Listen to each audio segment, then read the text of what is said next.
बहन की शादी को 12 साल हो चुके थे। उसका ससुराल पड़ोस के गांव में था, लेकिन मैं अब तक कभी उसके घर नहीं गया था।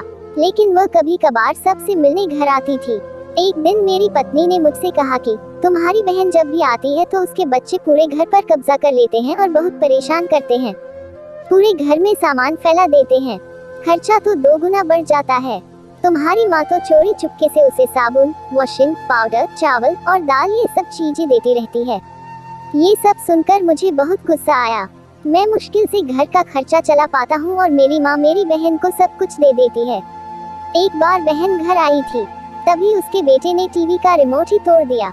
मुझे गुस्सा आ गया और मैंने अपनी माँ से कहा कि दीदी को ऐसे बार बार घर नहीं आना चाहिए, बस दिवाली पर ही आया करे और जो तुम झोला भर के सामान देती हो वह भी बंद कर दो। माँ ने कुछ नहीं कहा, पर बहन ने सब सुन लिया था, लेकिन वह भी कुछ नहीं बोली। 4 बजे बज चुके थे। उसने अपने बेटे को तैयार किया और कहा, भाभी मुझे बस स्टॉप तक छोड़ दो। मैंने ऐसे ही झूठ मूठ दीदी को बोला, जा रही हो दीदी, कुछ दिन और रुक जाती। उसने मुस्कुराते हुए कहा, अरे नहीं, बच्चों की छुट्टियां खत्म हो रही है, हमें जाना चाहिए अब। एक दिन हम दोनों भाइयों के बीच जमीन का बंटवारा होने वाला था। तभी दीदी भी आई थी, लेकिन मैंने उनसे सीधे कह दिया कि मैं अपने हिस्से से कुछ नहीं दूंगा। माँ ने कहा कि बेटी का भी अधिकार होता है, लेकिन मैंने उसे चिल्लाकर कहा कि मैं उससे कुछ नहीं दूंगा।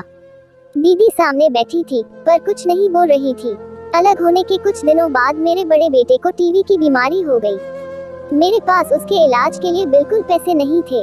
मैं बहुत तनाव में था। ऐसे ही एक दिन मेरी बहन घर आई और मेरे पास बैठ गई। उसने अपना हाथ मेरे सिर पर फेरा और कहा कि तुम तनाव में हो क्या? मैं तुम्हारी बड़ी बहन हूँ, मैंने तुम्हें बचपन से पाला है, तुम्हें जानती हूँ मैं, और तुम मुझसे भी ज्यादा बड़े दिखते हो। उसने अपने हाथों से सोने की चूड़ियाँ निकाली और मेरे हाथों में दे दी। उसने कहा, तुम पागल हो, तुम ऐसे ही टेंशन ले रहे हो, ये चूड़ियाँ लो और अपने बच्चे का इलाज करो। वह धीरे से बोली, चूड़ी के बारे में किसी को मत बताना, तुम्हें मेरी कसम है। उसने फिर से अपना हाथ मेरे सिर पर फेर दिया। उसने मुझे 1000 रुपए दिए, उसमें 50 और 100 के नोट थे। शायद उसने बचत करके जमा किए होंगे। ये पैसे जेब में रखते हुए बोली कि बच्चों को जो चाहिए ले लो और इस तरह टेंशन लेकर मत बैठो। चलो मुझे अभी जाना है। बच्चे स्कूल गए थे, इसीलिए सोचा जल्दी जाकर भाई को मिलकर आऊं, इसीलिए आ गई। तभी मेरा ध्यान दीदी के पैरों पर गया। उसने टूटी हुई चप्पल पहन रखी थी और पुराना दुपट्टा पहना था। वह जब भी घर आती थी, उसके कंधे पर हमेशा वही दुपट्टा रहता था। बहुत जल्दबाजी में चली गई और मैं कुछ नहीं बोल पाया। हाथों में वह चूड़ियां लिए मैं जोर जोर से रो रहा था। हम भाई कितने स्वार्थी होते हैं ना, पल भर में बहन को पराया कर देते हैं और बहनें अपने भाई का जरा सा भी दर्द बर्दाश्त नहीं कर पाती। उसके घर में वह कई समस्याओं का सामना करती है। दोस्तों, हमें थोड़ा समय देकर और अपनी बहन से हाल चाल पूछना चाहिए। बस एक पल के लिए मुस्कुराएंगे, उतना काफी है। उन्हें हमसे और कुछ नहीं चाहिए होता है। ये सच है, किसी ने कहा है कि एक बहन दूसरी माँ होती है।